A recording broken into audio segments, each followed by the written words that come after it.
Guys welcome back to vibes. Kalyan Ram devil వచ్చేసింది భయ్య. అసలు ఎంత సైలెంట్ గా వచ్చి ఎంత వైలెంట్ హిట్ కొట్టాడో అసలు మీకు సినిమా చూస్తేనే తెలుస్తుంది. సినిమా మాత్రం సూపర్ హిట్ భయ్య, అందులో ఏ డౌట్ లేదు. అండ్ మెయిన్ గా ట్విస్ట్లు అయితే ఎవరు ఎక్కువగా ఇష్టపడతారో వాళ్ళైతే ఖచ్చితంగా ఈ సినిమాని అయితే అసలు మిస్ కావద్దు భయ్య. వెళ్ళి ఖచ్చితంగా చూసేయండి, ఖచ్చితంగా నచ్చుతుంది. అండ్ మాస్ ఎలిమెంట్స్ లేవంటే ఖచ్చితంగా మాస్ ఎలిమెంట్స్ అయితే ఖచ్చితంగా ఉంటాయి భయ్య, బట్ టాప్ నాచ్ అయితే లేవు. ఇంకెందుకు డెవిల్ రివ్యూ అయితే మొదలు పెడతాం భయ్య. ఫస్ట్ ఆఫ్ ఆల్ ఈ స్టోరీ గురించి మొదలు పెడతాం. ఎప్పుడో 1940లో స్టార్ట్ అయింది ఈ స్టోరీ అయితే. బ్రిటిషర్స్ కి సంబంధించిన స్టోరీ ఇదైతే. సో ఆ బ్రిటిషర్స్ కి ఒక రాజు ఉంటాడు కదా, ఆ రాజు కుటుంబంలో ఒక వ్యక్తి అయితే చనిపోతాడు. సో ఎందుకు చనిపోయాడు అనే విషయాన్ని అయితే కనుక్కోమని మన కళ్యాణ్ రామ్ గారికి, అదే గూఢచారికి అప్పుడు చెప్తారనమాట.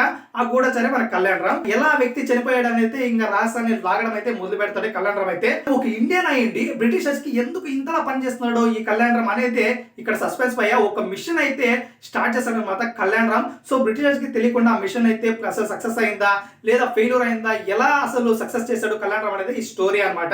సో మొత్తానికి ఈ సినిమాలో అయితే ఫస్ట్ హాఫ్ అయితే అసలు గ్రాండియర్ గా లేకుండా ఓకే బాగుంది, అలా స్టోరీ వెళ్తూ ఉంటుంది. అండ్ అక్కడ కామెడీ కూడా ఉంటుంది.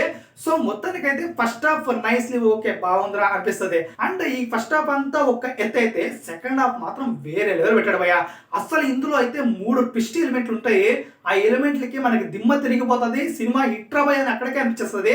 మెయిన్ గా అందులో ఈ సెకండ్ హాఫ్ లో కూడా ఒక సీన్ ఉంటుంది, ఒక ఎలిమెంట్ ఉంటుంది. ఆ ఎలిమెంట్ మాత్రం నేను రివీల్ అయితే చేయను, స్పాయిలర్ కూడా చేయను. ఖచ్చితంగా మీరైతే మిస్ కాకుండా వెళ్ళి చూడండి. ఆ ఎలిమెంట్ కి మాత్రం పిచ్చెక్కిపోతుంది భయ్య. మనకి నిజంగా ట్రైలర్ లో చూపించింది డెవిలే కదా భయ్య, అసలు డెవిల్ సినిమానే కాదు ట్రైలర్ లో మనం చూసింది. అసలైన డెవిల్ అంటే ఏంటో మనం ఇప్పుడు సినిమాలో చూస్తున్నాం అనమాట. అసలు మామూలుగా లేదు ఆ స్టోరీ ఎలిమెంట్స్ అయితే. అండ్ సెకండ్ హాఫ్ మొదలవగానే అసలు ఎక్కడ కూడా బోర్ కొట్టదు, కామెడీ కూడా అసలు టచ్ చేయలేదు. ఎక్కడ వెళ్తూనే ఉంటుంది సినిమా, ట్విస్ట్ల పరంగా స్టోరీ పరంగా వెళ్తూ అస్సలు మిషన్ అస్సలు కళ్యాణ్ రామ్ ఎందుకు పని చేశాడు బ్రిటిషర్స్ కి, ఆ మిషన్ ఏంటి సక్సెస్ఫుల్ గా ఎలా నడిపించాడు అనేది స్టోరీ మొత్తం ఎండ్ అవుతుంది. ఫస్ట్ హాఫ్ యావరేజ్ గానే ఉంటుంది, సెకండ్ హాఫ్ మాత్రం సూపర్ హిట్ లెవెల్ కి సినిమాని తీసుకుపోతుంది. సో మొత్తానికి అయితే కళ్యాణ్ రామ్ కి హిట్ పడింది అనమాట. సో డిసప్పాయింట్ కాకుండా మళ్ళీ థియేటర్ నుంచి బయటకు వస్తారు, అన్డౌటెడ్లీ వెళ్ళి చూసేయండి.